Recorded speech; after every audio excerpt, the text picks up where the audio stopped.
Did you hear that? Recording in progress. Super. So Okay. just in the way of introduction for our audience, I'm Brenda Hooper. I help senior managers and their teams improve their focus, become high value contributors throughout their organization, and have an even greater positive impact for all of their stakeholders. I am so excited to introduce my friend as well as each other's support on our entrepreneurial journeys. Kelley Brackstead, who knows what it's like to feel stuck, overwhelmed, and unseen. For years, she has followed the rules of success, only to find herself burnt out and questioning her purpose. That all changed when she took bold action and turned her struggles into a system for freedom, impact, and financial confidence. As a transformational coach and a strategist, Kelley is the creator of the Purpose to Profit Blueprint and a sought after mentor for purpose driven entrepreneurs. She's here to show you how to attract premium clients, create consistent income, and build a business that finally feels aligned with your values. If you're ready to stop spinning your wheels and start making the impact you're meant for, you're in the right place. Oh, thank you, Brenda. Really, really thank you. And so great to be on this call with you. Yeah, well, Kelley, let's just start. First of all, you have had such an inspiring journey. Can you tell us about your life before entrepreneurship? What was your career like and what led you to make a change? Yes, of course, of course. So, like some of you, I was climbing the corporate ladder. I was at the time of my leaving was earning a six-figure salary and really checking all the boxes for what's considered success, right? But really sort of behind the scenes or what was going on internally, I was completely burned out, physically, mentally, and emotionally. So every day felt like I was running on fumes. I don't know if some of you felt like that in the past or are feeling like that now, but I had brain fog. I was overweight and I was stuck in a version of success that didn't feel like my own. So, it became clear I couldn't keep sacrificing like my health and happiness for a career that left me unfulfilled. When you mentioned about, checking the boxes for what is considered success, I can so totally relate to that, right? Because I think that as a society, we do that. If success looks like more money or like a higher position, right? And we narrow success down so much. So I'm glad that you even mentioned that because I think a lot of people can resonate with that, Kelley. So it's interesting to hear that you say that you're checking these boxes and what is considered success. And I think that a lot of people equate to success to a job title and how much money they make. Well, and that sounds incredibly tough, right? When we narrow it down so much. Was there a specific moment or experience that made you realize you had to make a change? Yeah, it was pretty pivotal. That was the point when I discussed earlier about my health and happiness and that sense of purpose, right? I went to see a doctor and she confirmed that I was doing serious damage to my health. Um, Wow. and I also wasn't contributing to the level I wanted to at work. And I knew that, right? Like we're all smart women, we're all smart, and I knew in my heart I wasn't contributing to where the teams needed me to contribute, right? To a corporate environment where you need to deliver. Um, and I knew I couldn't keep living like that. So I made the scariest decision of my life and I left that corporate job, which That does sound so scary. Oh oh my gosh. goodness. So for all things, for all the things that should be stable, right? That would have been hard in and of itself. But my corporate career was built on opportunities outside of the US for more than 18 years, right? So that also meant I had to pack everything up, right? Move Wow. back to the US without a place that I felt tethered to, right? I'd been gone for 18 years. So, I can't even imagine. I honestly can't even I, imagine what that was so like. It's almost like when people are like, "Oh, I made the big decision to launch myself and go move to another country." Well, if you've ever done that or lived somewhere for any amount of time, it's not easy, right? You have to meet new friends and settle in and what's the culture. Anyway, so I had to re-educate myself to my own culture, right? It's been 18 years. So after a lot of research, right, and because I had friends, but they're all spread around, and it just what didn't make sense to go back to the place that I left. So after a really thoughtful decision, I made a quality of life choice to move to Austin, Texas, where I'd like sort of hang out my shingle as a leadership coach. But life wasn't done testing me yet.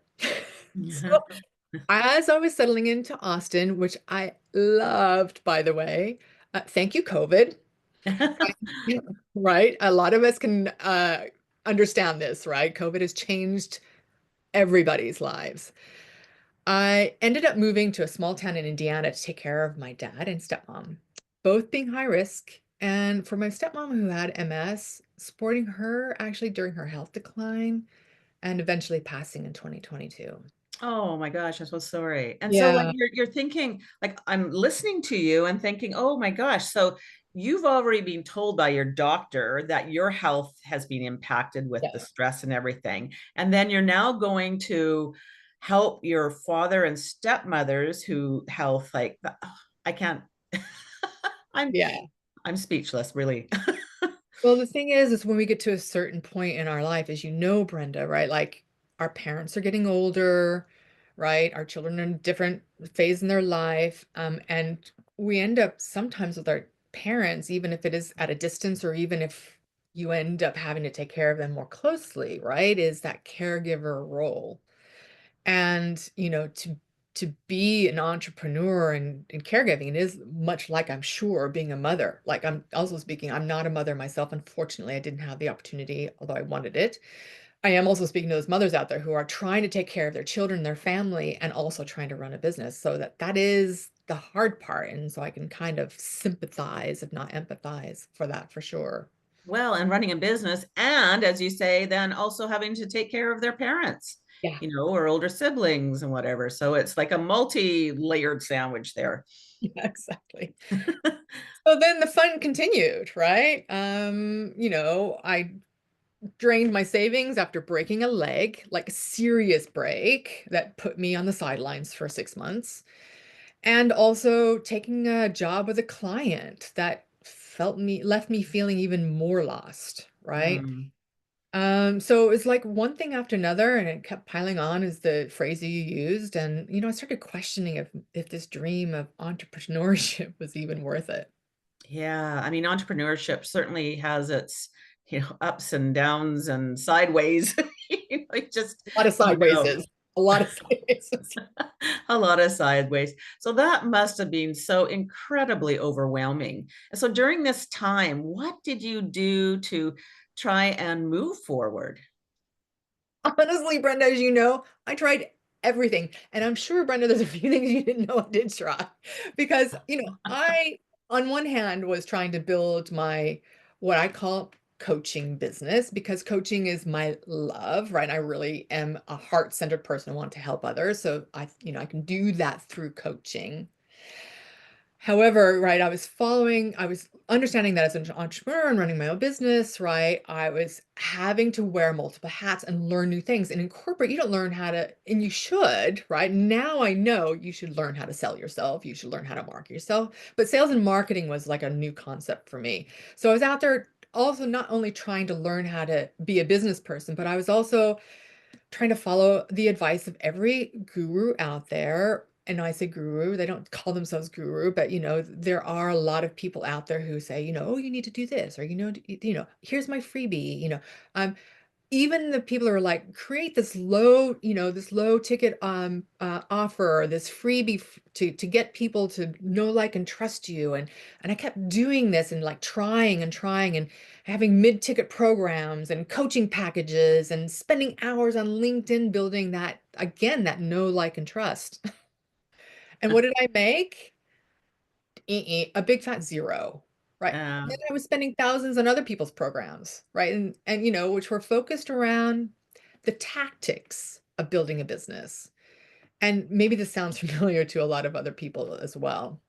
So beyond that, though, just for you people out there who are like, I've got to make this work, right? I tried everything, affiliate marketing, blogging, e-commerce. And I was doing that at the same time as I was trying to build my coaching business at the time, right? We'll get to that in a minute.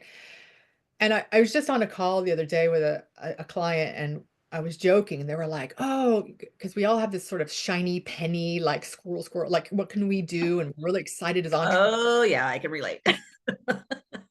And he was like, I want to climb that mountain. But he was talking about starting two different businesses. And I thought to really quickly, I thought, this is not to impress you, but to impress upon you, right? That I climbed both Kilimanjaro at different timing, right? Then climbed to Everest Base Camp. I'm not as crazy as to go to the summit. Um, you have to have a certain level of craziness to do that. But what I said to him is that I couldn't climb both mountains at the same time, could I? Like, even though metaphorically, right, he was saying, I want to climb that mountain. He was trying to do two businesses, right? It just doesn't work because you're spread too thin. Too thin. Yeah, Yeah. So definitely. I was feeling I was constantly busy, but nothing actually kind of moved me forward. Um, yeah, so that's kind of my story. Yeah. Oh my gosh, like the way you describe that, I mean, I could totally relate in terms of, throwing things against the wall and seeing what sticks, right? So, like, I think, and so many entrepreneurs can relate to that feeling of spinning their wheels and, going from one course to another, trying to see, is this the magic ticket? Is this going to be the thing that's going to work for me? And, what was a turning point for you? What changed everything? Yeah, so as I was talking about, trying everything out there, and most of them were tactic driven, right? I thought, okay, that's that's kind of also my background in terms of like, you're corporate and you're like, okay, here's your goals, you've got to go out and execute, right? So I was execute on tactics. And what I was forgetting is because I got to a certain point in corporate is you need a strategy. And I thought my strategy was right, what I was doing. But it wasn't. I was selling programs, and I was talking about my coaching program. And coaching is, if you do or don't know, or you maybe have heard this, right? Things have it's become a commodity, and it's understandable. There's a lot of coaches out there, and nobody knows me. I know that I'm entirely committed to getting my clients their results, right? But they don't know that, and they don't want another coaching program. So I, I started to then, I found a mentor, and really the light bulb went off, right? That turning point came when I discovered what she was telling me, was calling, or was describing to me this high ticket offer system. Hmm. So at the time, then I completely shifted about how I thought about building business, right? Instead of starting small and slow, which I had been doing, right, forever, like most advice suggests, I realized the key was starting big, creating a premium offer, not a program or a coaching package, but offers that aligned with my expertise and deeply served my clients, right? Because it's my ultimate goal and mission in life, right? Is to support other entrepreneurs toward their success. Mm. And I was also reading Elon Musk's biography. I don't know if any of you, like, I don't know, I quite like biographies, and I quite Mm. like, I'm a, huge into self-development and like to hear how other people sort of think. And I realized the key was starting big, right? Creating, this, you know, this premium offer was a lot like how Elon Musk started Tesla, right? If any of you Interesting. know, go ahead. Yeah, No, just saying that's interesting. Yeah, like I hadn't thought about that concept before. right. Well, he started with, you remember, he started with a premium high ticket electric car, the Roadster. Mm. Remember that? Yeah. It wasn't that long ago, right? And then from that, he gathered the cash, right? And he gathered the feedback from people who had the Roadster, and from also the AI and right everything else that was built into his business in order to get the feedback. And then from that feedback, he iterated his way, right? To streamlining, to be able to create the car, right, that meets desires and needs of his customers, both current and potential. And ultimately that led to what we now, I mean, he's got other models, right? Model Y, and now we have the Model 3, right? Which is Mm, priced competitively with other affordable gas cars, right? But mm, he didn't start there, right? And he not only iterated that offer that we see, but that was in the internal processes he iterated, right? He iterated the not the only the engineering, but the marketing and everything at every level. But he did that based on feedback. So I understood then starting with high ticket offers wasn't just faster, it was actually smarter. yeah, yeah, that makes total sense. Yeah, and then one of the secrets, as I've alluded to, which is so logical, right, is that your offer is about a system. And I needed to stop selling a product, right? Mm, People need a mhm, system. They need a step-by-step system in order to achieve the results, and that they don't need another product. We don't need another mm, product. mm. Okay.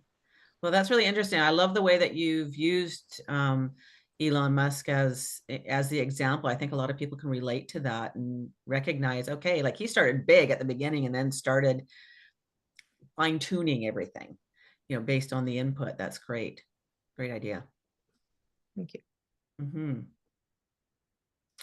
So I guess my question is, what was the first imperfect action that you took once you had that aha moment? Yeah. And I like how you use the phrase imperfect action. So that's the key piece in iteration, right? Mm, What they did was it was the roaster wasn't perfect by a long stretch. And for people who had the original one, right, they'll know what that means. And so I love the way you use the word imperfect action because I'm a recovering perfectionist, I can relate. long-term recovering perfectionist. Uh-huh. Right? And so I really need to put myself out there. But the first thing I did was design my own, right, high ticket offer.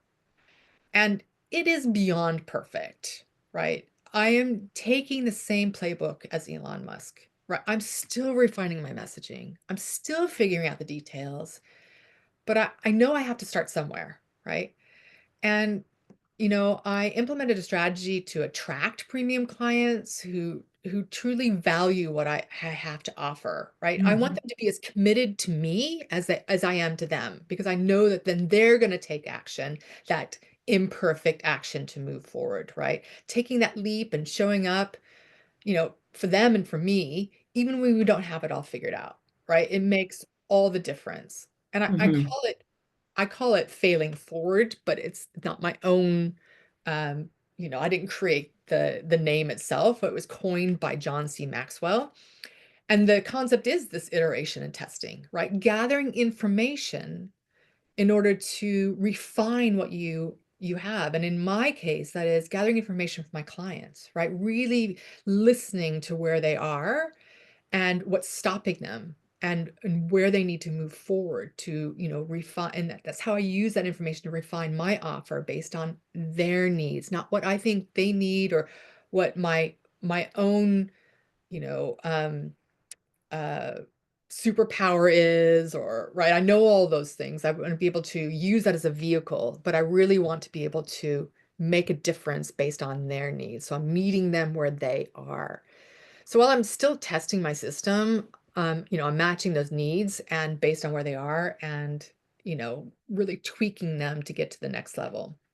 Well, and I can only imagine, I mean, like when you talked about iterating and testing your system, and it's like a living, breathing system. And as things change, needs change, technology changes, everything changes. It is a living and breathing system and constant iterations and improvement. So I don't know, you take a look at it that way, and I think, well, that makes total sense. I mean, just start and then continue, excuse me, and improve. Okay, so what are the results of taking that leap and focusing on the high ticket offers? Yeah, complete change, right? From sort of the scrambling and the, spinning my wheels to I'm finally starting to feel like I'm creating that consistent income and working with clients who again, truly value my expertise and I can make a difference in their lives, right? Because Excuse I me. am that purpose-driven person. That is, my mission is to help other people. So, for the first time, I'm building a business that aligns with my values, gives me the clarity and confidence that I have been searching for. And the biggest shift is I found freedom from burnout and that constant cycle of that low value tactics over and over again that wasn't giving me anything or giving my clients anything. And it's allowed me to fully show up for my clients, for myself with purpose and alignment at the core of everything I do. That sounds amazing. Excuse me. I got a tickle in my throat happening here, but Have bear yourself with some me. fun, girl.